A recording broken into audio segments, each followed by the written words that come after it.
So I just want to hop on and make it clear on what I mean when I say um, being my highest and greatest version of myself. For me personally, because you can become whatever you choose to be.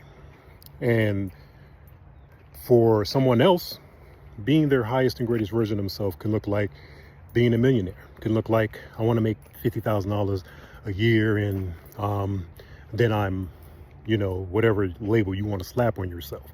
So that could be someone stepping into their highest and greatest version that they see for themselves. So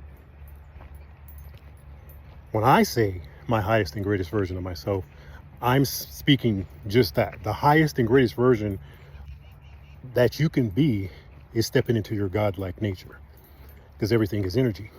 And to be your highest and greatest version will be connecting back to your true divine nature. That is your highest. That is the highest you can go.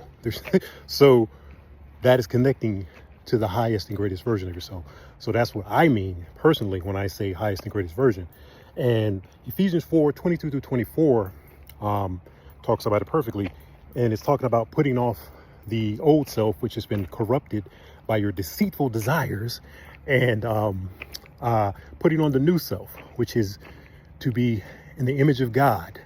So truth, which is based in truth, righteousness, and holiness, right? So that is what I'm talking about, is stepping into my true nature. All of this is the things that you see with your eyes and can pick up with your five senses are illusions. This is, for me, a place where you can come to evolve. And you go through these different experiences because it's showing you where you're weak in certain areas. And that pain is what mostly is what's jostled me out of the world I was living in, was the pain, was the suffering, looking for more. And then I got on my journey and I discovered more. So the pain that we experience in this reality, it actually is designed to lead you back to God. So you have a choice. That pain can do two things. It can send you to the light, or it can send you to the dark.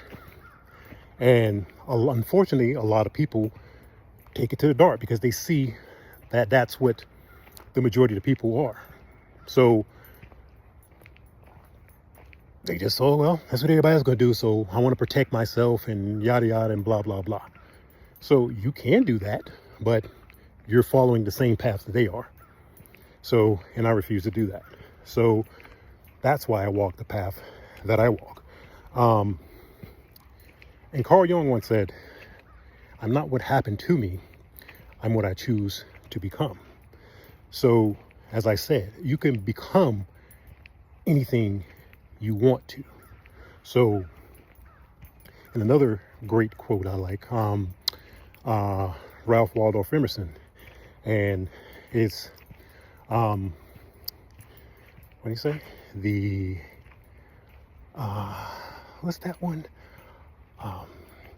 The only person you're destined to become is the person you choose to be.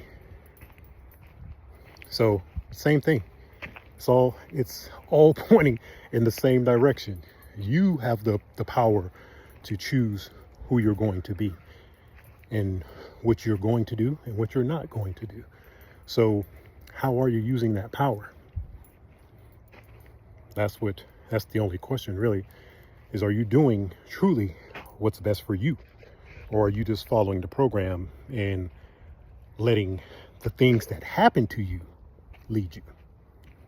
It's a big difference between you leading and you letting your traumas lead you. So, like I said, how I alleviate that? Going within, tapping into what I truly am, and working strictly from my highest and greatest version.